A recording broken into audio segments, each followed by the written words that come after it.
What's up, everybody? It's your boy DJ 730. I'm back with another one today, man. We are doing the funniest little bird trash talking stories ever. You feel me? So we're gonna get to it just like this. I ain't gonna hold y'all up too much longer. Yeah, I'm gonna drop it on just like this, man. Like I always say, make sure you subscribe to the channel. Make sure you get in comments and commentate. And also make sure you like this video all the way up. It's your boy DJ 730. Let's go. So, Norm, I always say in the era that I played with, you played in that same era because you played against Larry Bird as well. That he was the biggest trash talker that I've ever seen. Ever. Okay, you just answered my question there. One of the biggest ever. I don't realize So how much one year, shit this is a Larry funny Bird story. talked. And I was so pissed off because I was with the Clippers, right? So I'm halfway pissed off. So that year, they put me in a three-point shoot. And the first two shooters up, Norman Nixon of the Clippers, and there's Norm taking what no many players consider to be the easiest shot from the sideline. I'm like, oh man, I didn't shoot threes. I never practiced for it. Norm Nixon, outstanding guard for many years with the Lakers. Look at the concentration on him. So we go back and we back getting ready to shoot it.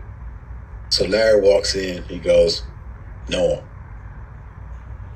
You know, everybody here shoot for second place. And I was so mad that I had to practice, so I could at least do something. You know, everybody shooting, everybody going for second place. You at the three-point competition, walking in the locker room.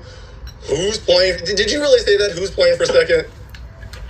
Yeah, I did. I scored so bad. Because Leon Wood never crossed the three-point line. All he did was he always shot three. So I thought he might be the competition. When I walked in there, he's sitting there, and I said, okay, now they're down to the nitty-gritty. Who's coming in second? You already know who's going to win this. I think they were a little nervous. And after Larry Bird hit 11 straight threes in this final round, he decided to hit one off the backboard, just for fun. Oh, wait a second, off the glass. That chick's had my name on for a week now, and I knew I was going to win this thing. Then he went out and won the shit, right? So now we go to Boston. At that time, I was playing with Cedric. Maxwell was on the Clippers. Larry Bird. And Storm and Norman Nixon in the backcourt. There is Jimmy Lynam out of Philadelphia. When talking about passing the ball, the Clippers have one of the good ones in Norm Nixon in the backcourt. Well, they got him from the Lakers, and he's still the same old Norm Nixon. He makes things happen on the fast break. Here's Nixon right back for two. No, he walked on the court like, "No, all threes tonight. I'm shooting all three." I said, Maxwell gonna lock you up. I said, Max coming up here to lock you up here in Boston. Lynam jumped off the bench looking for a foul. Bird hits on the other end. Bird was just sitting there waiting for Cage to put it on the glass and knocked it away. Larry's pull-up. Yes. You better get on him as soon as he gets into scoring range. And for the Clippers, Walton and Donaldson. Bird again. Larry's saying to the crowd here, this is what you came to see, huh? This is the Boston Garden. I feel at home here. So we started the game. He was at the three. He took a shot and somebody hit him, and he fell down. Bird. Ooh. Set a foul. 3 straight for Larry Bird. The foul will be on Derek Smith. And I think I was on the other side of the course. He's on the ground like this, looking for me. So he talked. That's why Doc, you remember if you look at the tape, Doc called him at half court and grabbed him, punched him about 8 times. Yeah. But Larry, it wasn't even halftime. I don't know how many points. He must have had 22. It was some crazy number of points in the first half. And I think he was in, because you saw him running down the court. You know he was in Doc's ear. Doc stopped, turned around, bam, bam. Larry was talking trash to Dr. J, which he didn't usually do. Talk to his, the stars of the game. I think Larry had like 35 halfway through the third quarter and said to Dr. J, you need to retire, bro. Oh, man. And I don't think Dr. J took that too well. And he's like the nicest guy in the world, but they got in this fight. There's Dr. J trying to hold Bird. Bird retaliates, and there is And look at J hitting Bird as he's being held from behind by Barkley and Moses Malone. Why did you and Bird not get along? The irony is we did get along. It's just that when somebody plays for Boston and somebody else plays for Philly, if you have to get on the court and play with one another, I don't care if it's your mother. Damn. You're not Your supposed to mother. get along. lot of people don't remember in those days that the rivalry was Philadelphia and Boston, Julius Erving and Larry Bird. I think in terms of two clubs in professional sports and professional team sports really wanting one another and going after one another's throats, this is definitely the ultimate. There's no greater time in basketball that I've ever had other than going out and beating the 76ers. Both teams were undefeated, and there's only 2 referees. I'm with a veteran official. And the start of the second half, Dennis Johnson dives for a ball and crashes into my partner and breaks his leg. Bounce pass out to DJ. Dennis takes it to the hole. Won't go. Takes down Jack Madden, and that gets a big hand from the crowd. But Madden's hurt. Damn. Madden is hurt.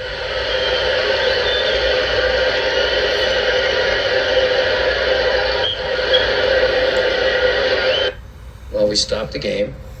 They carry him off on a stretcher, and I do, my plea to both coaches. I get Casey Jones and I get Billy Cunningham, and I said, coaches, listen, I'm by myself. I'm going to work for 2 men. I'm going to work as hard as one person can possibly work.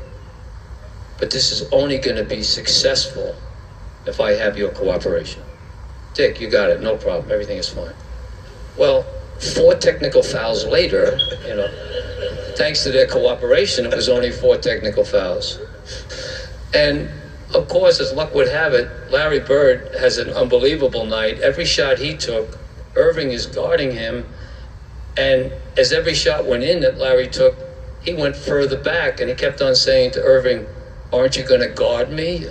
Can't you do any better? I mean, he was the greatest soft-spoken trash talker I've ever met. Celtic hoop. They are up by a deuce. Make it 4. Bird. McHale is looking for Larry Bird. Finds him. Gets a step on Jay. And gets 2. He's working that motherfucker. In the first half. When you have Bird through the lane. Left-hander is good in a foul. 25 first half points for Larry Bird with 3:09 to play. Finally, it got too much, and I look up and I see them choking each other. And a melee ensues. There's Dr. J trying to hold Bird. Bird retaliates, and there is. There it is. Look at Jay hitting Bird. There it is. As he's being held from behind by Barkley and Moses Malone. So the fight, I think if you watch the highlight. I ain't gonna lie, playing basketball back in the late 80s, you had to have them, like, them hands. Because, nowadays, folks in the league, they just be talking, running up, talking. But back in the day, you had to have what they say, them squabbles. You had to have them squabbles for real. White, black, Mexican, Puerto Rican, it don't matter. If you on that court, and back in the early 80s, late 80s, when they was allowed to box for real, you had to have them squabbles. If you ain't had them squabbles, I think the NBA needs to get back to that. I think NBA needs to let them folks squabble. Hey, they be pump faking like they really want to do. I mean, that I watch it like a motherfucker. You feel me? If they let them bring the squabbles back, because a lot of niggas be pump faking like they can fight. I'm just talking about, when I say the N word, I'm talking about the ignorance of everybody, human race, not just black folks, human race. So let's go. It looked like a moment in which he was going to take a swing, and it was very. Look at that squabble. But look, Larry Bird was ready to squabble with him. All these commercials together, so we were kind of cool. I thought something was going to happen because he was definitely mad, but he was mad at the referee. He wasn't mad at me, and I just extended my arm to hold him back, and it ended up sliding up to his neck. Damn.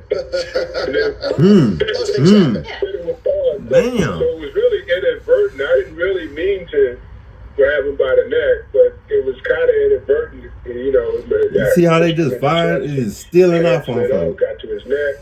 He reaches for my neck. Next thing I know, it's a melee. Well, if you'd heard what Larry was saying to him, you understand why Judy is Can you tell us, Chief? And we all know Larry is legendary trash talking. All it was is Dr. J's ego was pride. Right. He had probably one of his worst basketball outings ever at the most inopportune time. Damn. And Larry constantly reminded him of it. Oh, man, the trash talking. Oh, my goodness. I would have thrown a punch if it was me. That happened in the middle of the third quarter. Bird had 42 that night with 6 minutes left in the third quarter. Irving couldn't buy a bucket. Why don't people...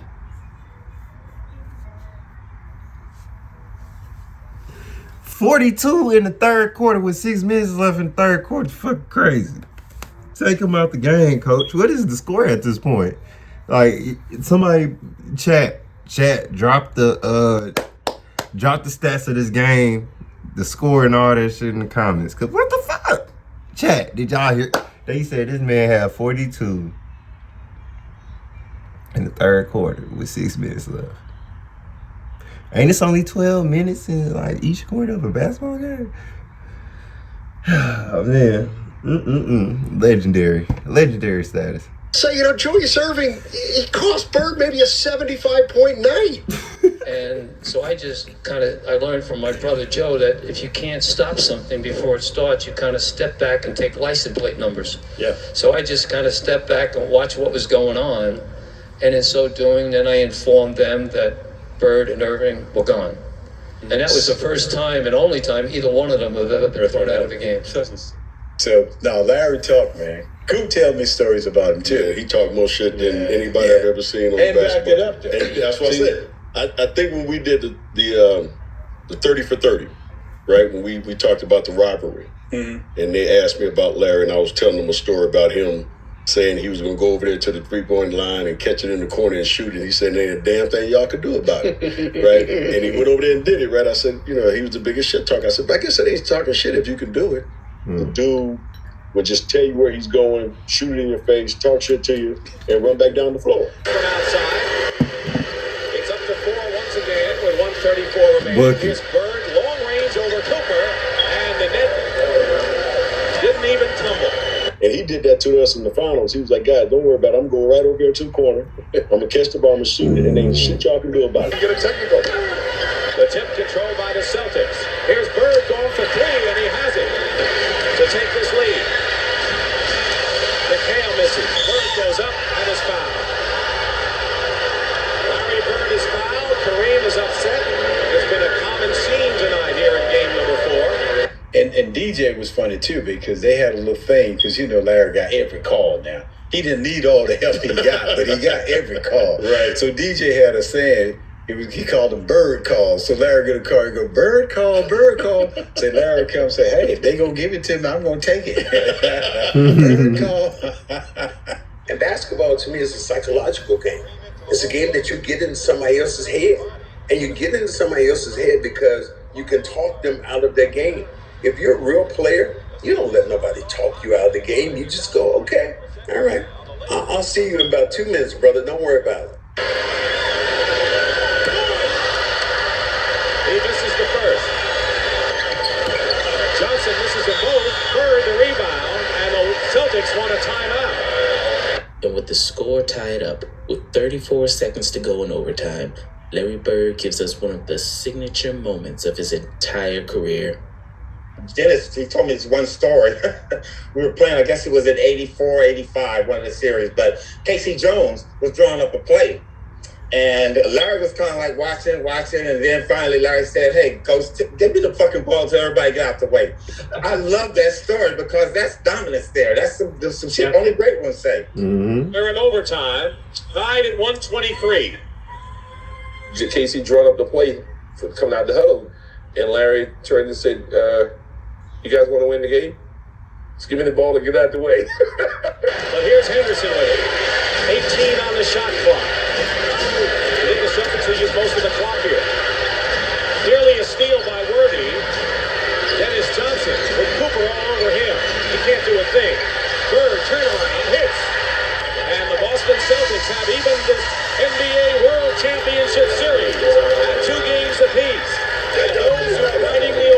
Damn. I know they and that motherfucker sad as hell. He just had it. You know what I mean? He had it, and I saw it in college, and obviously. I ain't gonna lie, if that was me, I'd be in that bitch heartbroken. If I was a Laker around that time, I would have been.